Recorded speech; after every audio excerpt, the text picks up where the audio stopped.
새벽 기도의 자리에 나오신 성도 여러분들을 진심으로 환영합니다. 마음 모아 샘물의 기도를 하나님께 드립니다. 먼저 우리의 믿음을 고백합니다. 우리 주 하나님이여, 영광과 존귀와 권능을 받으시는 것이 합당하오니. 아멘.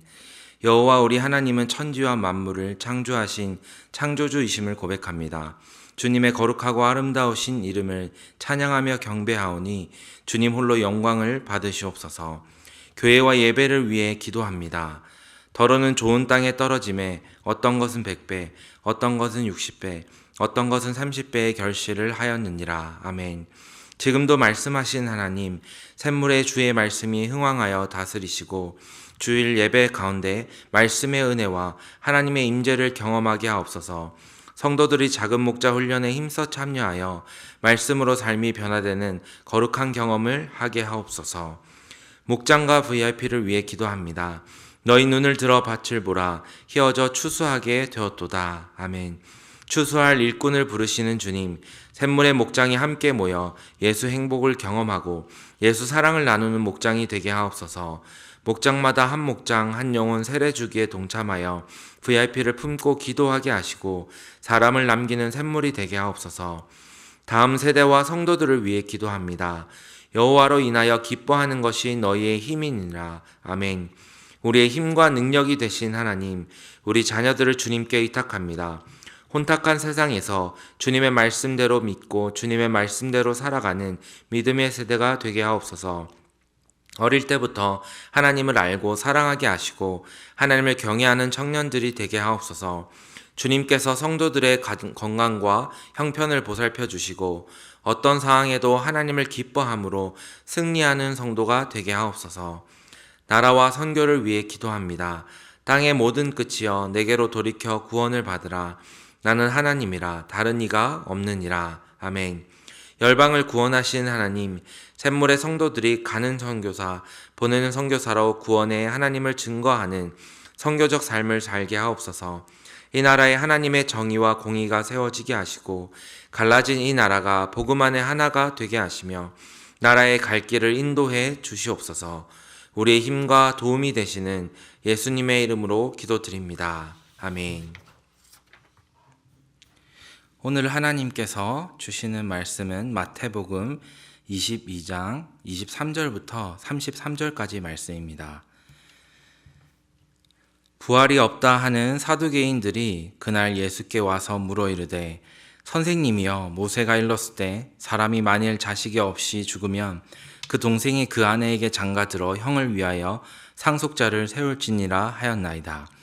우리 중에 칠형제가 있었는데 마지가 장가들었다가 죽어 상속자가 없으므로 그 아내를 그 동생에게 물려주고 그 둘째와 셋째로 일곱째까지 그렇게 하다가 최후에 그 여자도 죽었나이다. 그런즉 그들이 다 그를 취하였으니 부활 때에 일곱 중에 누구의 아내가 되리이까? 예수께서 대답하여 이르시되 너희가 성경도 하나님의 능력도 알지 못하는 고로 오해하였도다. 부활 때에는 장가도 아니가고 시집도 아니가고 하늘에 있는 천사들과 같으니라. 죽은 자의 부활을 논할진대 하나님이 너희에게 말씀하신 바 나는 아브라함의 하나님이요 이삭의 하나님이요 야곱의 하나님이로라 하신 것을 읽어보지 못하였느냐. 하나님은 죽은 자의 하나님이 아니요 살아있는 자의 하나님이시니라 하시니 무리가 듣고 그의 가르치심에 놀라더라. 아멘. 오늘은 부활 소망이라는 제목으로 함께 말씀을 나누도록 하겠습니다. 오늘 본문에 등장하는 사두개인들은 자신들이 구약시대 대제사장 사독의 후예임을 자처해서 만든 그런 유대 종교 종파 중에 하나였습니다. 그들은 종교적 기득권을 가지기 위해서 당시의 로마 권력층과 결탁을 하며 살아갔습니다. 중요한 것은 이들은 구약의 모세오경을 굉장히 중요시하고 이에 능통하고 열심히 그 말씀을 지키는 사람들이었지만 정작 예수님을 믿지 않고 예수 그리스도의 부활도 또한 믿지 않았습니다. 성경에 능통하나 예수님도 믿지 않았고 또한 그의 부활하심도 믿지 않았다라는 것이 참 안타까운 사실이죠. 그런데 사실 부활이라는 것은 예수님의 제자들조차도 쉽게 믿지 못하였던 것입니다. 예수님께서 부활하시고 그들 앞에 직접 나타나셔서 보게 하여 주시고 만지게 하여 주신 뒤에야 이 예수 그리스도의 부활하심을 제자들도 정말로 믿게 되었고 고백하게 되었습니다. 눈으로 보고 만지기 전에는 쉽게 믿지 못하였던 것이죠. 사랑하는 성도 여러분, 본문을 읽으면서 도대체 왜 사두개인들이 이 부활을 믿지 못하나 하는 그런 그들이 참 이상하다 생각될 수 있겠지만, 어떻게 보면 눈으로 실제로 보고 경험하지 못하였으며, 그리고 상식적으로는 이 부활이라는 것, 누군가 다시 살아난다라는 것을 믿는 것은 인간적인 그런 생각으로는 도저히 불가능해 보이는 일이었기도 합니다.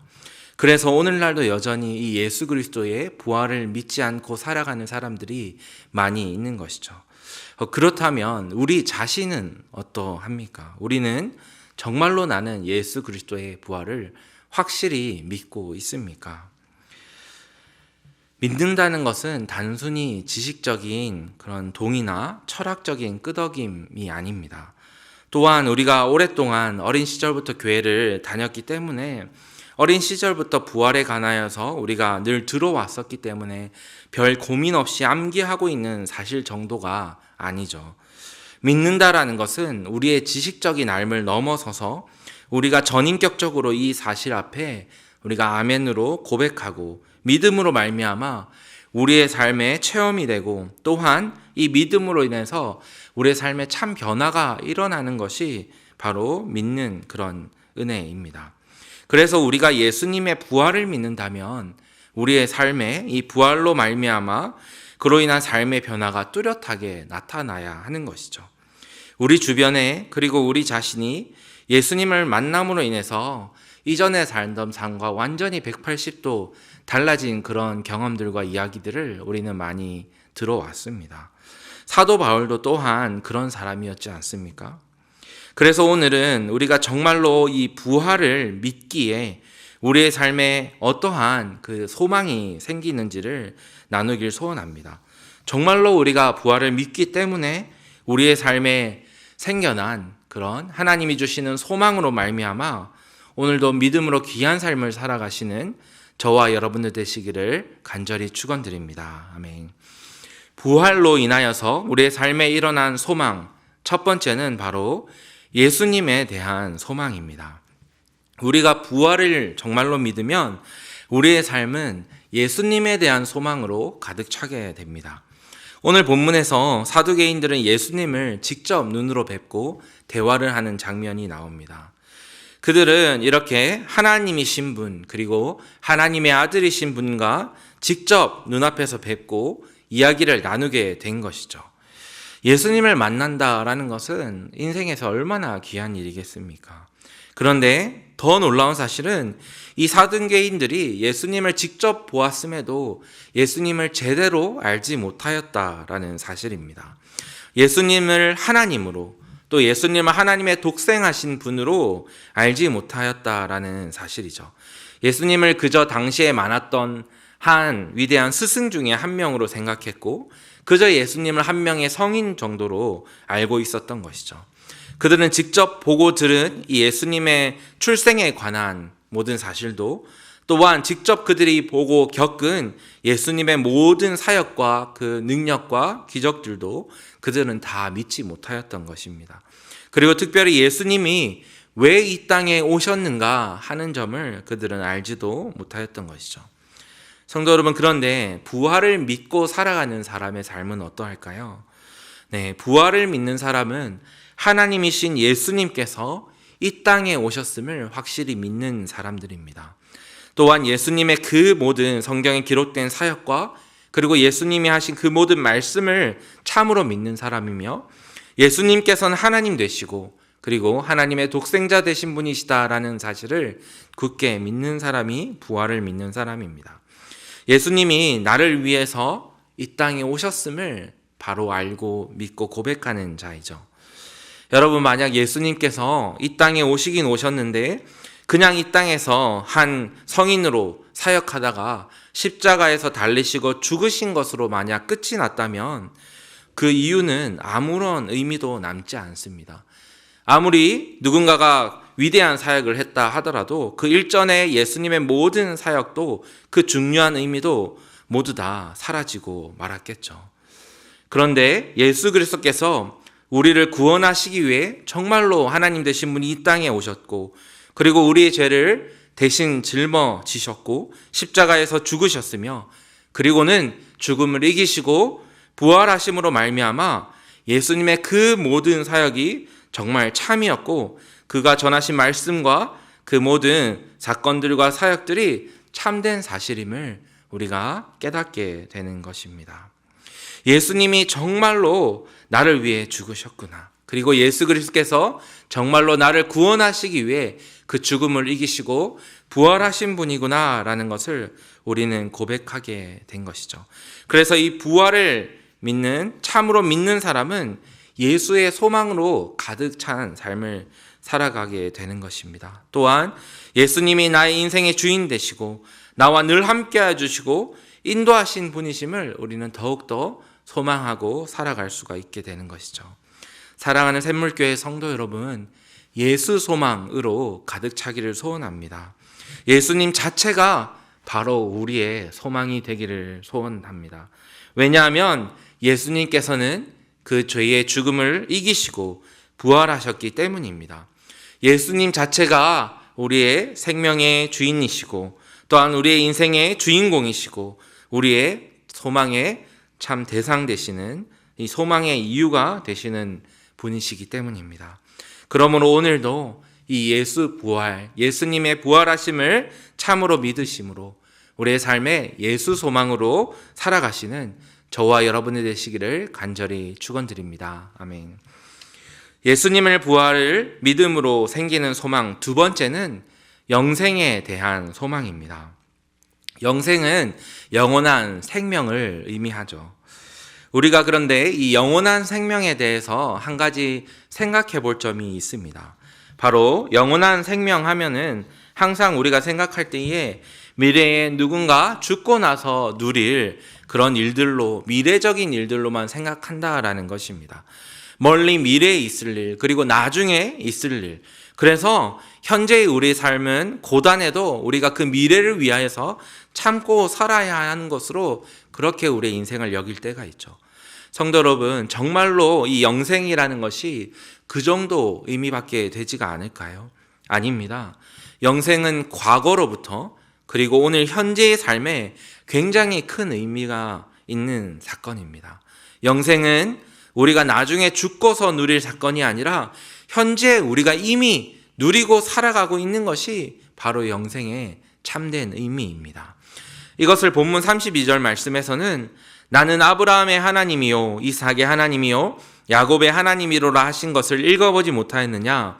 하나님은 죽은 자의 하나님이 아니요 살아있는 자의 하나님이시니라 라고 말씀하고 있습니다. 우리는 하나님에 대해서 생각하고 말할 때 아브라함의 하나님이셨던 분이라고 말씀하지 않습니다. 또한 이삭의 하나님이었던 분이라고 과거형으로 얘기하지 않죠. 왜냐하면 아브라함과 이삭은, 그리고 우리가 알고 있는 믿음의 이 조상들은 과거에도 그리고 현재에도 여전히 살아있기 때문입니다. 아브라함과 이삭과 같은 우리의 믿음의 조상들은 과거의 사람이 아니라 현재 하나님과 함께 동행하고 있는 분들이기 때문입니다. 그래서 하나님께서는 산자의 하나님이다라고 말씀하고 있습니다. 누구든지 예수 그리스도를 믿는 자는 그 예수 그리스도의 부활을 함께 현재에 누리고 살아가고 있는, 영생을 누리고 살아가고 있는 사람이다라고 그렇게 말씀하고 있는 것이죠. 우리는 때론 이 땅에서의 질병과 그리고 뜻하지 않은 사고로 목숨을 잃기도 합니다. 하지만 그 죽음으로 우리의 삶이 끝이 아니라 하나님과 동행하는 천국의 삶을 시작하는 것임을 우리는 고백하는 것이죠. 그래서 우리는 언제나 이 땅의 삶을 살아가면서도 이 영생의 소망이 내게 현재 있음을 고백하며 영생의 삶을 우리가 지금 이미 살고 있는 것입니다. 사랑하는 성도 여러분, 때로는 우리의 삶의 어려움과 그리고 슬픔과 낙심할 많은 일들이 있습니다. 그런데 우리가 절대로 그 가운데서도 포기하거나 소망을 잃지 않는 이유가 무엇입니까? 그것은 바로 우리의 생명을 책임지시는, 그리고 영생을 이미 우리에게 주신 그 하나님이 함께 계시기 때문입니다. 심지어 죽음 앞에서도 우리가 담대할 수 있는 이유는 우리는 이미 그 영생을 누리고 살아가고 있기 때문입니다. 영생은 나중에 있을 일이 아니요, 오늘도 우리가 가지고 누리고 살아가고 있는 현재 진행의 그런 사건입니다. 그러므로 사랑하는 성도 여러분, 예수님의 부활로 주신 그 영생의 소망이 우리에게 있음을 확신하시기 바랍니다. 오늘 나의 삶에 이 영생의 소망이 있음을, 내가 오늘도 예수님께서 주신 이 영생을 가지고 살아가고 있음을 믿음으로 고백하면서 다시 그 삶의 자리에서 용기를 갖고 일어서서 믿음으로 살아가시는 저와 여러분들 되시기를 간절히 축원드립니다. 아멘. 마지막으로 부활을 믿음으로 우리는 삶에 대한 소망을 가집니다. 오늘 본문에 등장하는 이 여인과 그리고 그 당시의 계대 결혼에 대한 그 문화에 대한 말씀을 하고 있죠. 사실 누구보다 이 사두개인들이 예로 든 이 여인의 삶, 우리가 이 여인의 삶을 읽어보면 참 기구하지 않습니까? 결혼을 했다가 본 남편이 죽고 이 계대 결혼의 제도 속에서 7형제의 남편이 다 죽어버리는 정말 안타깝고 기구한 그런 삶을 살게 됩니다. 이렇게 예로 들긴 하였지만 이런 비참한 삶을 살게 되는 여인이 실제로 있을까 하는 그런 생각이 들 정도이죠. 사두개인들은 그런데 애초에 이 여인의 삶 자체에는 사실 별로 관심이 없었습니다. 오로지 예수님을 올무에 빠뜨릴 목적으로 이렇게 참 기구한 여인을 예로 만들어낸 것이죠. 사실 이 계대 결혼이라는 것은 하나님께서 주신 너무나도 선한 제도였습니다. 하나님께서는 당시 사회적으로 보호받지 못하는 이 여인이 혼자 되어 제대로 살아가지 못하거나 하는 것을 방지하기 위해서 이 제도를 신명기 25장에서 이스라엘 백성들에게 명령하십니다. 죽은 형제에 대해서 의무를 다할 것을 말씀하시죠. 이제 이스라엘 백성들을 보호하시는 하나님의 은혜에 기초한 굉장히 선한 법입니다. 하나님께서는 이스라엘 백성들의 그 삶을 세밀하게 돌보시고 그들을 삶에서 보호해 주시는 그런 은혜의 하나님이십니다. 사랑하는 성도 여러분, 하나님께서는 저와 여러분들의 삶을 돌아보시는 분이십니다. 예수님의 부활은 죄로 인해 죽을 수밖에 없는 우리를 구원하시는 하나님의 은혜와, 그리고 오늘을 참으로 어렵고 힘들고 때로는 기구한 그런 삶을 살아가는 자들을 하나님은 그냥 내버려 두지 않으시고 그 삶을 보살펴 주고 계신 것입니다. 또한 우리 인생에 피할 길을 내어주시고 구원하시는 하나님의 은혜와 긍휼과 자비하심을 의미합니다. 부활 소망은 오늘 우리가 삶의 현장에서 만나는 많은 일들과 사건들, 그리고 그러한 삶의 시간에 주시는 놀라운 소망이라는 것입니다. 하나님께서 우리의 삶을 구원하시고 보살피신다는 그 약속과 소망이 이 부활 사건 속에 있는 것이죠.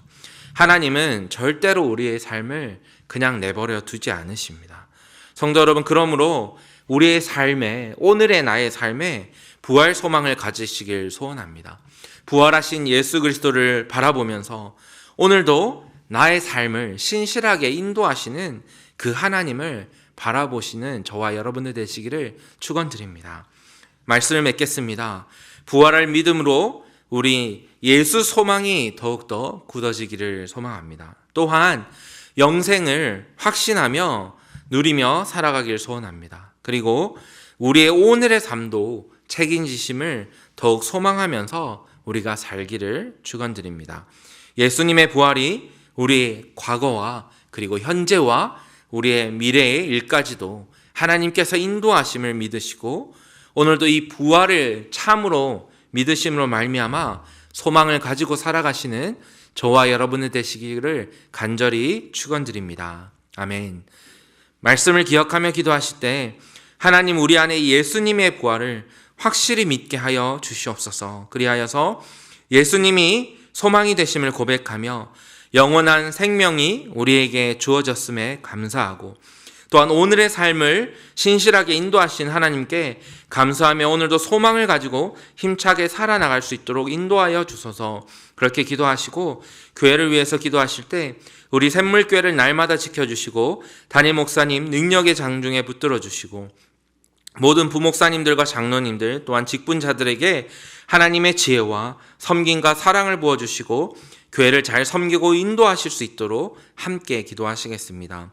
또한 목원들의 삶에 선하게 인도하여 주시고 품으신 VIP 가운데 하나님의 사랑으로 마음이 열어지는 그 은혜가 가득하도록 함께 기도하시고 개인 기도 제목으로 기도하시겠습니다.